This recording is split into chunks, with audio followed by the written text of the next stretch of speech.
네, 강프로입니다. 하이닉스 보겠습니다. 하이닉스 오늘 보합권에서 끝났습니다. 오늘 전체적으로 반도체 종목군들의 움직임이 보합권에서 마감이 됐다, 그 정도로 보시면 될 것 같아요. 자, 그러면 하이닉스 같은 경우에 뭐 추가적으로 올라갈 수 있는 내용이 있는가? 사실 많이 올라오긴 했죠. 근데 여기서 뭐 더 올라갈 수 있는가? 그리고 미증시에서 지금 반도체 관련된 고점 논란이 조금 있어요. 근데 그런 부분이 어떻게 봐야 되는지 그 내용에 대해서 이야기를 드릴 거고, 자, 가장 핵심 내용은 애플에서 들어왔습니다. 이제 애플에서 시동을 걸기 시작했다. 자, 애플에서 들어오면 무언가 뭐 엄청난 기술력을 가지고 들어오니까 어마어마하게 바뀔 거예요. 이게 아닙니다. AI 시장은 두 가지가 있어요. 학습 그리고 추론입니다. 추론. 이 두 가지가 있는데 23년도에 챗GPT가 나오고 나서 계속해서 데이터 센터를 만들어 왔고, 이 데이터 센터에는 엔비디아의 GPU가 들어갔죠. 그래서 지금 AI 산업이 뭔가 막 개화식에 있고 막 발전하는 과정에서 돈을 번 기업은 하나밖에 없어요. 엔비디아. 그쵸? 그리고 하이닉스. 물론 엔비디아가 훨씬 많이 벌었지만, 그쵸? 그래서 지금 불만들이 가득합니다.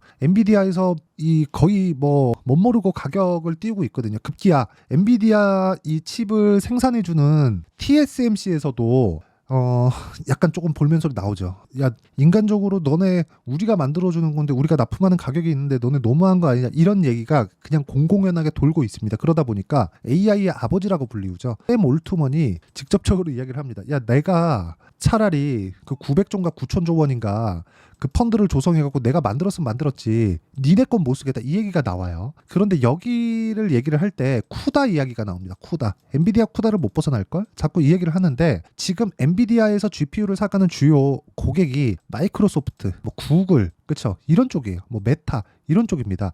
얘네 뭐 하는 애들입니까? 소프트웨어 하는 애들이에요. 그렇다 보니까 엔비디아에서 만드는 소프트웨어는, 그쵸? 자기네 자체 칩을 설계를 했을 때 충분히 만들 수 있는 역량이 있습니다. 더 잘 만들었으면 물론 이쪽 분야로 처음 오다 보니까 좀 적응해야 되는 그런 시간이 필요하겠죠. 그쵸? 근데 충분히 자기네 입맛에 맞게 만들 수 있습니다. 기본적으로 여기는 설계기업, 여기는 기본적으로 지금까지 소프트웨어로 엔비디아보다 훨씬 더 큰 시총을 지금 유지하고 있습니다. 물론 엔비디아가 3위까지 올라왔지만. 그러니까 여기서 애플이 딱 포함된 거예요. 근데 애플은 뭘 갖고 있죠? 파워를 가지고 있죠. 그러니까 흔히 얘기하는 그 티켓 파워를 가지고 있습니다. 애플이 가지고 있는 이 고객에 대한 이 풀은 사실상 어렵죠. 애플을 한 번 쓰면 벗어날 수 없잖아요. 그렇죠? 이런 부분 때문에 지금 시장이 커지고 있는 상황이 있다. 즉 엔비디아는 악재가 될 수 있지만 하이닉스는 호재다. 왜 그렇게 생각을 하냐면요, 여기 애플에서 들어오잖아요. 그러면 시장 규모가 확 커집니다. 아이폰 쓰던 사람은 기본적으로 진입하기가 다른 플랫폼을 써야 되잖아요. 그렇다 보니까 어려웠단 말이죠.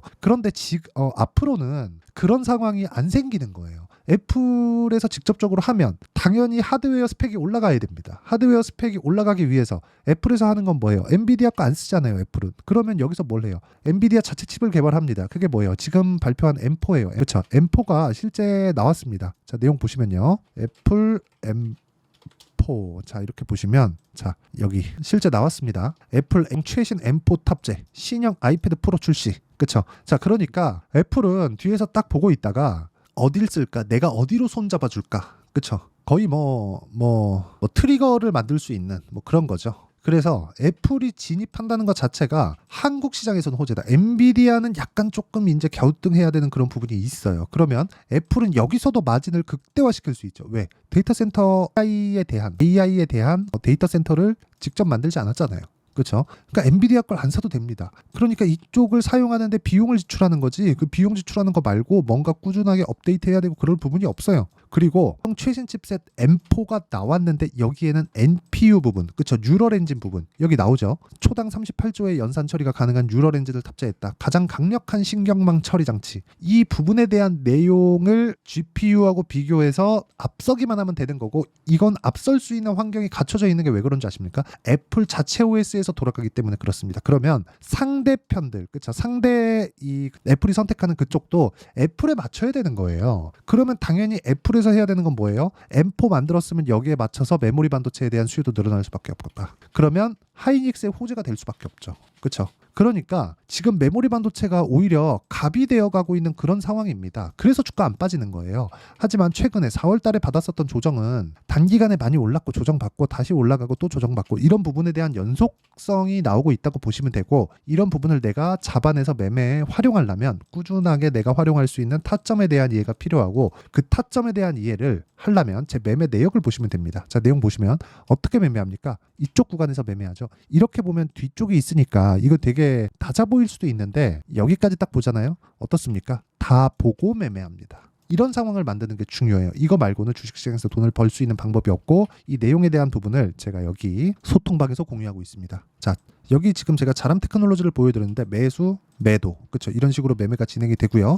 여기 뭐 5월 3일, 5월 7일 진행한 뭐 재룡산업이나 그런 종목들 보면 올라가는 구간에 매매했을 때 계속해서 꾸준하게 수익 구간을 만들어낸다. 물론 매매하는 과정에서 손실을 보는 구간이 있을 수 있어요. 근데 손실을 보는 구간을 내가 적절하게 넘기려면 계속해서 내가 수익을 낼 수 있는 환경을 갖춰놔야 되고, 그러려면 단기적으로 보유할 수 있는 환경을 갖춰놔야 된다. 단타를 치라는 게 아닙니다. 그래서 가격을 봐야 되고, 가격에 대한 이해는 주식시장의 특성을 이해하는 것과 같다. 즉 올라가는 구간에서 매매하는 게 답이다. 그래서 매매하는 과정에서 내가 가격대를 잘 못 잡겠다 하면 소통방으로 들어와서 가격대 받아가면 되고요. 어떻게 매매하는지 와서 배우시면 됩니다. 그래서 구독과 좋아요 2개 눌러주시고요. 상단에 있는 전화번호로 구독 또는 10억이라고 문자 보내주시면 제가 소통방 입장 링크를 순차적으로 공유를 해드리도록 하겠습니다. 자, 그러면 내용 정리 한번 할게요. 하이닉스의 호재는 애플이 진입하는 것도 호재다. 왜? 메모리 반도체, 특히나 HBM 쪽으로 지금 가장 앞선 기술을 가지고 있는 건 하이닉스이기 때문에. 근데 이런 부분을 뭘 해요? 가격이 먼저 반영한다. 근데 아직까지는 애플이 들어오기 전까지의 시세다. 즉 추가 시세가 나오려면 과거에 있었던 시세가 꾸준하게 올라오는 추세를 형성하고 있어야 되고, 하이닉스는 추세가 형성이 되어 있다. 이걸 중소형주급으로 낮추거나 중대형급 종목으로 낮추면 한미 반도체나 뭐 최근에 뭐 전기 관련주들 이런 구간이 나오는 거고, 이 구간에 대한 내용을 제가 소통방에서 공유하고 있다. 그렇죠? 그래서 가격을 잘 못 잡겠다 그러면 상단에 있는 전화번호로 구독 또는 10억이라고 문자 보내주시면 되고요. 무엇보다 중요한 내용은, 그렇죠? 하이닉스가 추가적으로 올라갈 수 있는 타점, 즉 내가 보유 기간을 줄여가는 것. 하지만 하이닉스만 보유할 게 아니라 하이닉스가 나빠서가 아닙니다. 변동성을 키워서 우리가 보유할 수 있는 구간을 낮춰야 돼요. 그렇죠? 예를 들어서 하이닉스 1년 보유할래? 그래갖고 한 50% 수익 냈습니다. 어마어마한 거예요. 이게 더 수익 금액 측면에서 클 수 있습니다. 하이닉스는 금액을 많이 들어갈 수 있으니까. 그런데 하이닉스를 토대로 내가 관련주들을 꾸준하게 내가 돌려 먹을 수 있는 상황을 만들 수 있다면 어떻게 될까요? 그렇죠. 회전율이 높아지겠지만 그 회전율을 잡을 수 있는 타점만 알 수 있다면 내가 꾸준하게 수익 볼 수 있는 환경을 만들 수 있다. 근데 그게 가격이 먼저 반영한다. 즉 하이닉스 같은 여기 고가 종목군들을 내가 공략할 수 있어야 된다는 거고, 그 내용에 대한 원리, 아까 전에 타점에 대해서 이야기를 드렸고, 그 내용에 대한 원리는 여기 하이닉스의 가격과 단기 보유 전략. 단기는 2주입니다. 물론 오차는 있지만 그 오차 구간 내에서도 최대한 수익 볼 수 있는 가격, 즉 수익 전환을 만들어내는 게 목표입니다. 매도는 안 해도 돼요. 매도는 그때 가서 내가 수익 구간에 있을 때, 그쵸? 아니다 싶으면 매도해도 되고, 수익 구간이 조금 줄어들 수 있고 그래요. 아니 내가 주식 투자하면서 매매하는 그 족족 어떻게 수익을 보겠습니까? 그런 상황은 만들 수 없지만 내가 꾸준하게 수익 낼 수 있는 환경을 만들려면 가격 그리고 단기 보유 전략을 이해를 해야 되고, 그러려면 아까 전에 말씀드렸었던 타점, 그게 필요하다. 그래서 가격대에서 전체적으로 알고 싶다 그러면 아까 전에 소통방으로 들어오시면 되고요. 여기 이 내용은요, 단기 보유 전략과 함께 하이닉스의 실시간 타점을 제가 문자로 공유를 해드리도록 할 테니까 상단에 있는 전화번호로 자, 하이닉스라고 문자 보내주시면 제가 하이닉스의 실시간 타점 그리고 단기 보유 전략을 공유해 드리도록 하겠습니다. 자, 그러면 어떤 식으로 가격을 잡아야 내가 꾸준하게 수익 낼 수 있는지, 그리고 그 수익을 유지시키고 어느 정도 성과를 낼 수 있는지, 그 내용에 대한 부분을 제가 다 이해를 시켜드리고요. 무엇보다 하이닉스 아직 매도 구간 아니고요. 왜 그런지까지, 그쵸? 제가 지금 다 이야기를 드렸습니다. 이해 안 되면 영상 다시 한번 보시면 되니까 꼭 다시 보시고 이해하고 가시면 다음 구간에 수익을 낼 수 있을 겁니다. 그리고 무엇보다 어떻게 분류를 해야 되는지 제가 다 이해를 시켜드릴 테니까 영상 끝까지 시청하시고요. 모든 분들이 성공 투자하셨으면 참 좋겠습니다. 자, 24년도가 돼서도 시장은 여전히 어렵습니다. 자, 근데 시장은 항상 어려울 거예요. 앞으로도 계속해서 어려워질 겁니다. 자, 근데 제가 매월 대시세 종목을 구독자분들에게 공개를 합니다. 자, 내용을 보면 12월 달에 실제 공개를 했었던 강프로의 대시세 종목에 대한 내용인데 대기업을 상대로 안정적인 매출 구조를 가지고 있고요. 그리고 현재 주요 거래처는 삼성전자, 인텔, 하이닉스, TSMC, 해외에 반도체 관련된 기업이라는 걸 알 수 있죠. 그만큼 1월 달에 제가 보고 있었던 종목은 반도체 관련주라는 걸 알 수 있습니다. 공개를 해드리면 이 내용입니다. 여기 어보브 반도체, 그쵸? 실제 제가 거래한 내용을 공개를 한 거고요. 수익에 대한 크기를 보면 공략한 시점, 제가 가격대를 함께 공개를 해드렸는데 공략한 시점부터 21%의 수익 마감이 된 것을 확인해 볼 수가 있습니다. 자, 근데 지금도 마찬가지입니다. 지금은 어떤 이슈가 있을까요? 2월 달에 발표한다는 기업 밸류업 프로그램이 있죠. 근데 그걸로 인해서 지금 2월 달에 발표한다고 이야기가 나온 상황이고요. 무엇보다 우리가 생각해야 될 내용은 한 가지입니다. 어떤 이슈나 그리고 어떤 상승할 수 있는 내용으로 인해서 주가가 올라가는 것은 맞죠. 하지만 가격이 먼저 반영한다는 걸 반드시 알고 있어야 되고, 그런 내용에 대한 파악이 되었을 때, 그쵸? 여기 어보브 반도체처럼 21%, 그쵸? 대략 3에서 4일 동안 20% 이상의 수익을 먹을 수 있고요. 그리고 여기 HLB 같은 종목처럼 대략 일주일이 채 되지 않는 기간 동안 30%의 수익을 낼 수 있습니다. 자, 그러면 답은 나왔어요. 재료에 대한 부분보다 중요한 게 가격이다. 자, 근데 지금 시장에 쏠려 있는 게 뭐죠? 2월 달에 발표하는 기업 밸류업 프로그램에 대한 내용이죠. 자, 그러면 우리가 이쪽에다가 지금 집중을 해야 될까요? 그 내용을 한번 보겠습니다. 기아차의 차트를 보면요. 1월 24일 날 정부단에서 입김을 불어넣은 이후에 시세가 강하게 발생한 것처럼 보이지만 애초에 12월 달부터 신고가를 달성했다는 걸 확인할 수 있습니다. 자, 그러면 우리가 스케줄을 따져봤을 때 우리가 어디를 봐야 될까요? 4월 달 총선을 봐야 됩니다. 드디어 때가 온 거죠. 4월 달 총선이 끝나면 그 뒤엔 뭐가 있죠? 대선 전국으로 들어갑니다. 그러면 우리는 4월 달 총선부터 시작해서 대선까지 이어질 수 있는 종목을 찾는 게 정말 중요합니다. 그게 정부 정책의 방향과 그리고 스케줄에 맞춰서 가는 거예요. 정치적인 상황에 따라서 주가가 움직이는 걸 우리는 수도 없이 많이 봐왔기 때문에 스케줄에 맞춰서 가는 게 지금으로서는 답이 될 수 있습니다. 그리고 무엇보다 어느 정도의 시세를 내는지 그 첫 번째 단계인 상황을, 그쵸? 제가 12월 달 밝혀드렸었던 대시세 종목으로 이미 공개를 해드렸기 때문에, 그쵸? 어떻게 제가 매매를 했는지까지 다 보여드렸습니다.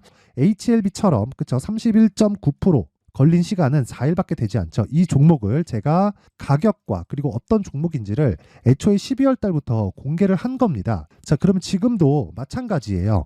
앞서서 제가 말씀드렸었던 23년도에 했었던 여러 가지 종목들이 있죠. 한미반도체 같은 종목들도 여기 소통방에서 모두 공개를 해서 실제로 10,000원부터 60,000원까지 상승한 내역이 있고요. 왜 공략을 했는지를 제가 다 공개를 해드렸습니다. 근데 지금도 마찬가지라는 거죠. 정부 정책의 방향에 맞춰서 또는 선거 스케줄에 맞춰서 매매를 이어가야 될 때가 됐고요. 제가 총선 관련된 큰 시세가 나올 수 있는 대시세 종목을 준비를 해놨습니다. 길게 말씀드리지 않겠습니다. 모든 종목들은 신고가를 달성하면서 대시세 준비를 하게 되고요. 신고가를 공략했을 때 내가 시장에 주도주를 잡을 수 있는데 지금은 총선에 집중하는 게 맞다. 그래서 총선 관련된 그리고 대선까지 이어질 수 있는 종목을 준비를 해놨는데 지금부터 준비를 하셔야 나중에 고가에 올라가서도 꾸준하게 매매를 이어갈 수 있습니다. 자꾸 막 손절하고 매매하는 과정에서 너무 어렵다 하시는 분들은요. 이 종목 딱 받아가서 큰 수익 내셨으면 좋겠고요. 이 종목은 상단에 있는 전화번호로 대시세라고 문자를 보내주시는 분들에 한해서만 제가 총선 그리고 대선까지 이어질 수 있는 종목을 공개해 드리도록 할 테니까 상단에 있는 전화번호로 대시세라고 문자를 보내주시고요. 그리고 구독과 좋아요 꼭 좀 부탁드리겠습니다. 시장은 정말 어렵습니다. 자, 그래서 모든 분들이 성공 투자하셨으면 좋겠고요. 기본적으로 가격에 대한 파악을 하면서 큰 수익을 내셨으면 좋겠습니다.